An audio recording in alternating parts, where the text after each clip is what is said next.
ورحمۃ اللہ وبرکاتہ۔ الحمد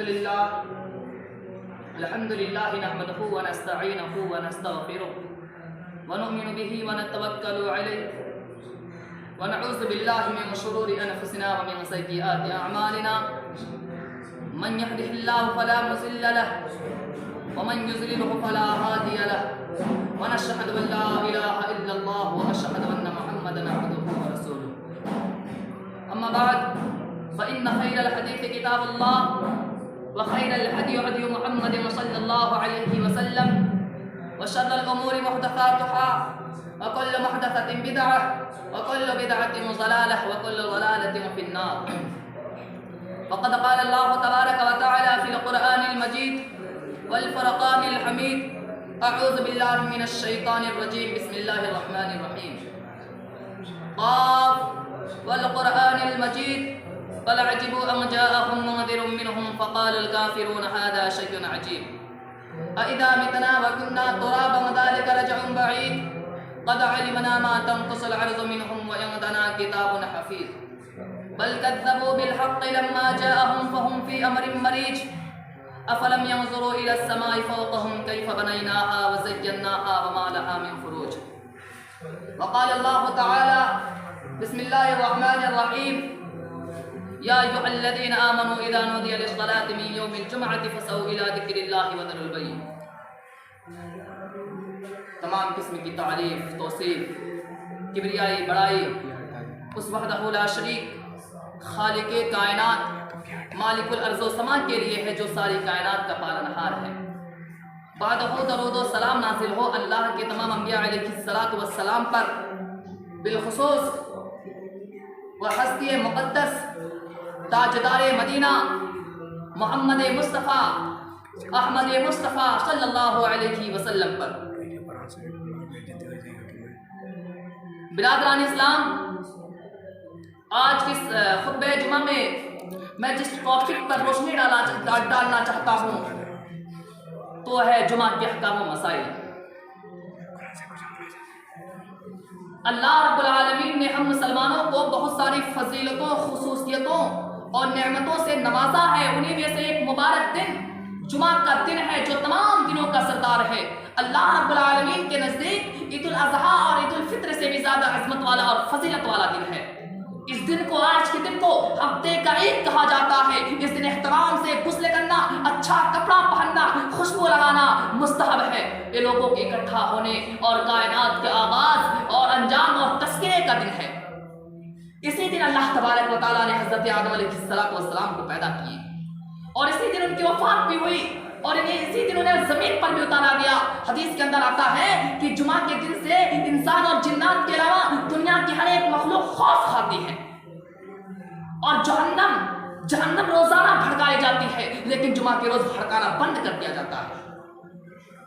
اس دن ایک ایسی گھڑی ہے، ایک ایسا وقت ہے کہ بندہ اس گھڑی میں، اس وقت میں اپنے رب سے جس چیز کے بارے میں سوال کرتا ہے رب العالمین اسے اس چیز عطا فرماتا ہے، بشرطے کہ بندہ اپنے رب سے حرام چیز کا سوال نہ کرے۔ یہ جمعہ یہ وہ دن ہے جس دن کو اللہ تبارک و تعالیٰ نے یہود و نصارہ کے لیے مقرر کیا تھا، لیکن ان دونوں نے اس میں اختلاف کر لیا۔ یہودیوں نے سنیچر کا دن چن لیا اور نصارہ نے اتوار کا دن چن لیا، اسی لیے اللہ تبارک و تعالیٰ نے اس دن کو امت مسلمہ کو دے دیا۔ اس کے علاوہ اس دن کی اور بھی اہمیت اور فضیلت حدیث کے اندر موجود ہے، اس کو بھی بیان کرنے کی بہت زیادہ ضرورت ہے، لیکن اس سے کہیں زیادہ ضرورت جمعہ کے احکام و مسائل بیان کرنے، سمجھنے اور ان پر عمل کرنے کی اشد ضرورت ہے۔ تو اسی لیے آج کے خطبہ جمعہ میں انشاءاللہ میں آپ لوگوں کے سامنے جمعہ کے احکام و مسائل رکھوں گا اور رب العالمین سے میں دعا کروں کہ اللہ ہمیں حق بات کہنے اور آپ لوگوں کو حق بات سننے اور ہمیں اور آپ تمام لوگوں کو ان باتوں پر عمل کرنے کی توفیق عطا فرما، آمین۔ برادران اسلام، سب سے پہلے آپ یہ بات جان لیں کہ جمعہ کا معنی ہوتا ہے جمع ہونا، اکٹھا ہونا۔ جمعہ کا نام جمعہ اس لیے رکھا گیا کیونکہ لوگ اس دن اکٹھے ہو کر ایک بڑی مسجد میں ایک ساتھ اللہ رب العالمین کی عبادت کرتے ہیں، جیسا کہ اللہ رب العالمین کا فرمان ہے قرآن کریم کے اندر: یا ایھا الذین آمنوا اذا نودی للصلاۃ من یوم الجمعۃ فاسعوا الی ذکر اللہ وذروا البیع۔ کہ ایمان والو، اے مسلمانوں، جب ایک مؤذن کان میں انگلی ڈال کر حی علی الصلاۃ اور حی علی الفلاح کی صدائیں بلند کرے، تم دنیا کے کسی بھی کام میں مشغول ہو، تم اس کام کو وہیں پر بند کر کے اللہ کی ذکر کی طرف، مسجد کی طرف دوڑ دو۔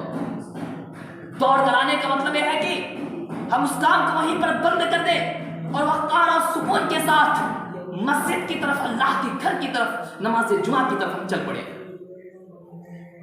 برادران اسلام، حدیث کے اندر جمعہ کے روز غسل کرنے کے بارے میں بہت زیادہ حدیث موجود ہے، جیسا کہ حضرت عبداللہ بن عمر رضی اللہ عنہ کا قول ہے، وہ فرماتے ہیں کہ تم میں سے جناب محمد رسول اللہ نے فرمائے کہ تم میں سے جب کوئی نماز جمعہ کے لیے مسجد میں آئے تو اچھی طرح سے نہا دھو کر آئے۔ اسی طرح سے ایک اور حدیث میں آتا ہے، حضرت ابو سعید خدری رضی اللہ عنہ اس حدیث کے راوی ہیں، اور فرماتے ہیں کہ جناب محمد رسول اللہ نے فرمائے کہ ہر بالغ شخص پر، ہر بالغ مرد اور عورت پر جمعہ کے روز غسل کرنا واجب ہے۔ تو ان دونوں حدیثوں سے بات واضح ہوتی ہے کہ جب ہم نماز جمعہ کے لیے مسجد میں آئے تو اچھی طرح سے نہا دھو کر، چہرے کی صفائی، بدن کی صفائی، اچھا کپڑا پہن کر، خوشبو موجود ہو تو اسے لگا کر آئیں، کیونکہ مسجد اللہ کا گھر ہے اور یہ جمعہ عید کا دن ہے، تاکہ ہمارے جسم کی میل و کچیل، ہمارے جسم کی بدبو سے دے کر نمازیوں اور فرشتوں کو تکلیف نہ پہنچے۔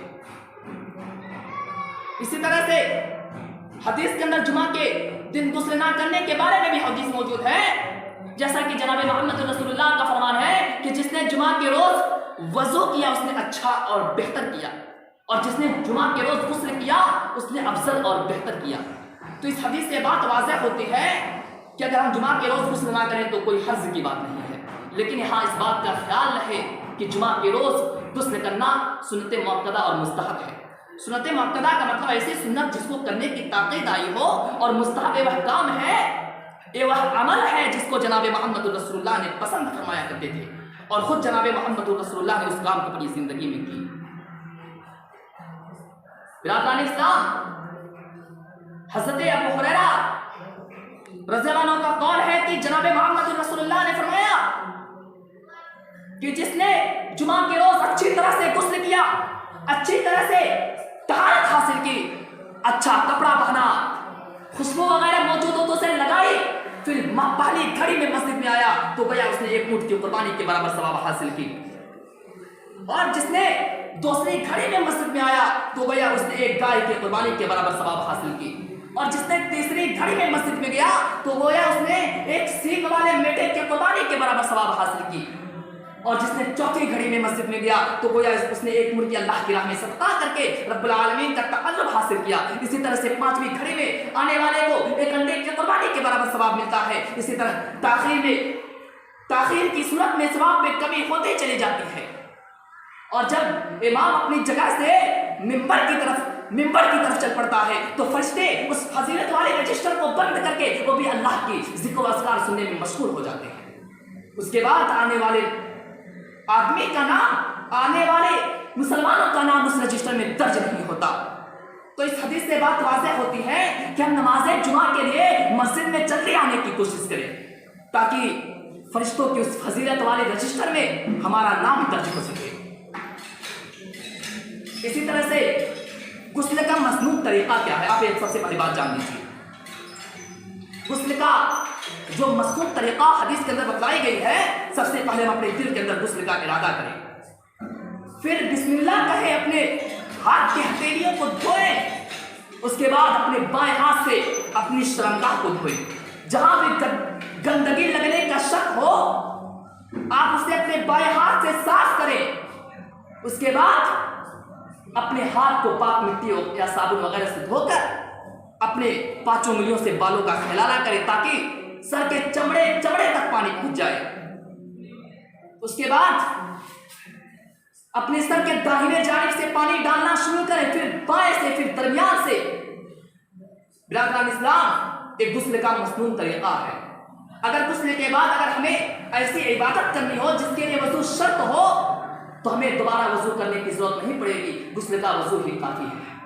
ہاں، یہاں اس بات کا خیال رہے کہ اگر آپ نے وضو کرنے کے بعد غسل میں جو وضو کی جاتی ہے، آپ وضو کرنے کے بعد اپنی شرمگاہ کو اپنے ہاتھوں سے ٹچ کرتے ہیں، صابن وغیرہ لگانے کے لیے اگر ٹچ کرتے ہیں تو آپ کی وضو ٹوٹ جائے گی، اگر آپ کو غسل کے بعد اگر ایسی عبادت کرنی ہو جس کے لیے وضو شرط ہو تو آپ کو دوبارہ وضو کرنا پڑے گا. عورت بھی مرد ہی کی طرح غسل کریں گی. دونوں کے غسل کرنے کا جو طریقہ ہے نا وہ یکساں ہے، برابر ہے.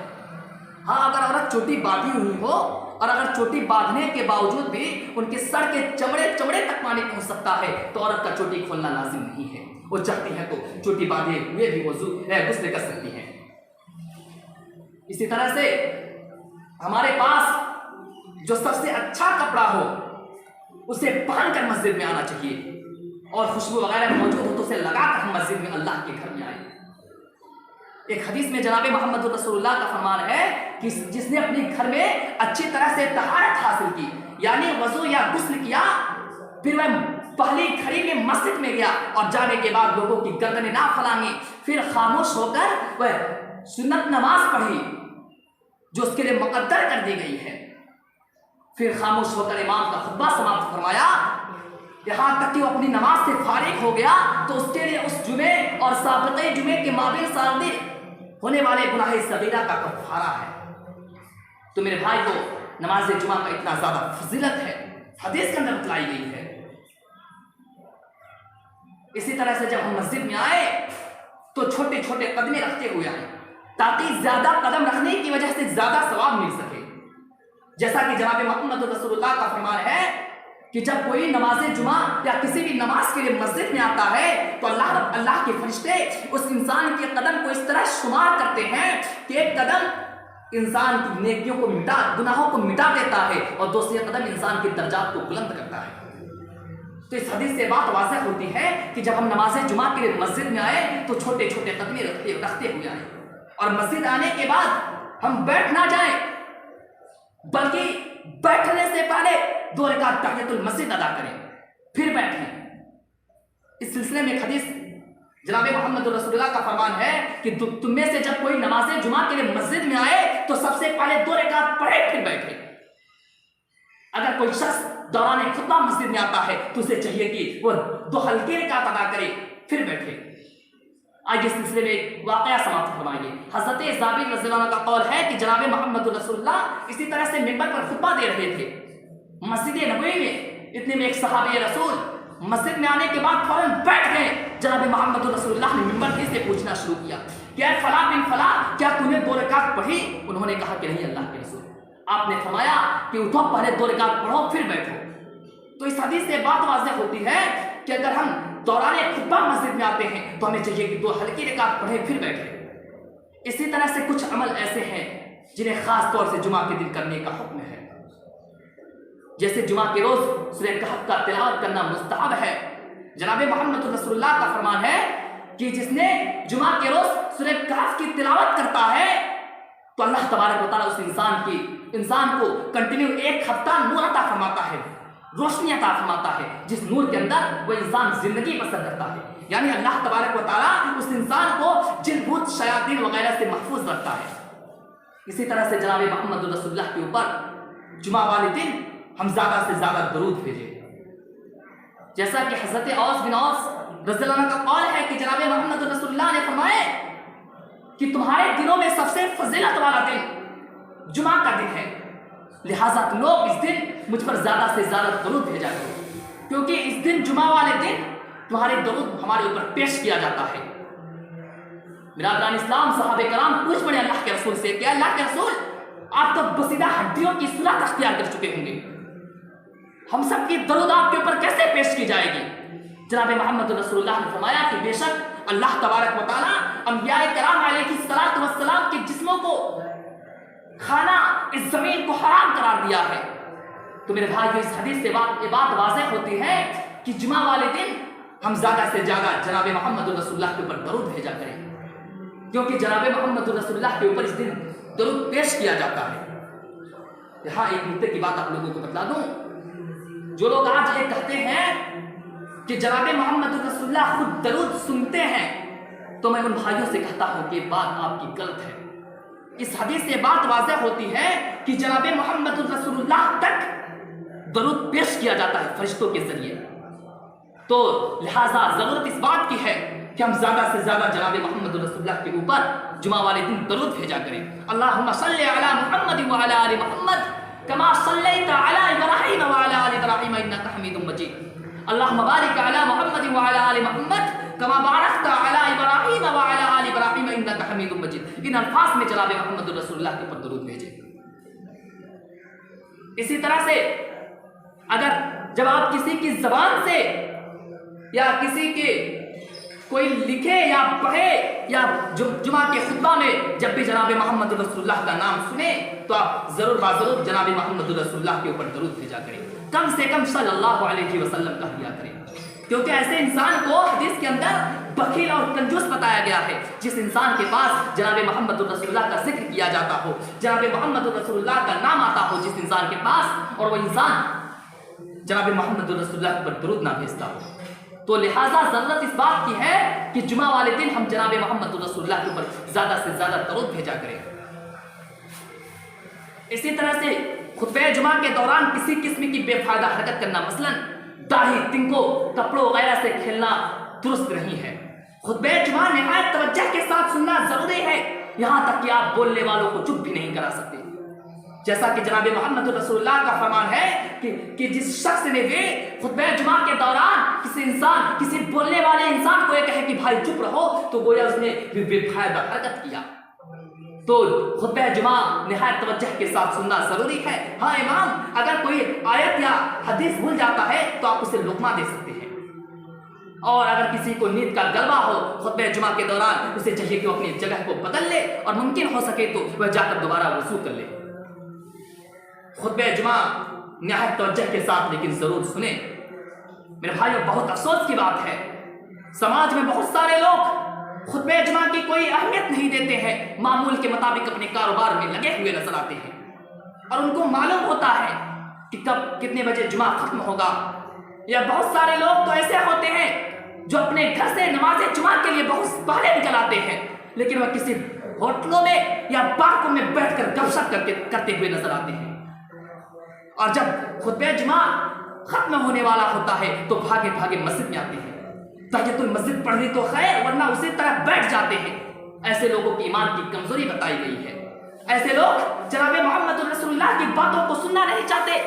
ایسے لوگ صحابہ کرام کی سیرت کو جاننا نہیں چاہتے. ایسے لوگوں کو تو نہ تو نمازوں کا پرواہ ہوتا ہے, نہ تو نمازوں کا طریقہ معلوم ہوتا ہے, نہ تو کھانے کا طریقہ معلوم ہوتا ہے, نہ تو پیشاب و پیخانہ کرنے کا طریقہ معلوم ہوتا ہے, نہ تو باتھ روم میں جانے کی طریقہ معلوم ہوتا ہے, نہ تو مسجد میں کس طرح سے بیٹھا جاتا ہے اس کا طریقہ معلوم ہوتا ہے. جب وہ امام کا خطبہ سنیں گے ہی نہیں تو انہیں کیا معلوم کس ہاتھ سے پیشاب و پیخانہ کیا جاتا ہے, کس طرح سے کھانا کھایا جاتا ہے, کس طرح سے بیٹھا جاتا ہے, بڑوں سے کس طرح سے بات کیا جاتا ہے. تو ضرورت اس بات کی ہے کہ ہم خطبہ جمعہ نہایت توجہ کے ساتھ سنیں. اور جب اللہ رب العالمین کا خود فرمان ہے کہ یا ایھا الذین آمنوا اذا نودی للصلاۃ من یوم الجمعۃ فاسعوا الی ذکر اللہ وذروا البیع. کہ ایمان والو جب جمعے کی اذان دی جائے, جب ایک مؤذن کان میں انگلی ڈال کر حی علی الصلاۃ اور حی علی الفلاح کی صدائیں بلند کرے, تم دنیا کے کسی بھی کاروبار میں مشغول ہو, تم اس کاروبار کو وہیں پر بند کر کے اللہ کے ذکر کی طرف, نماز کی طرف توڑو.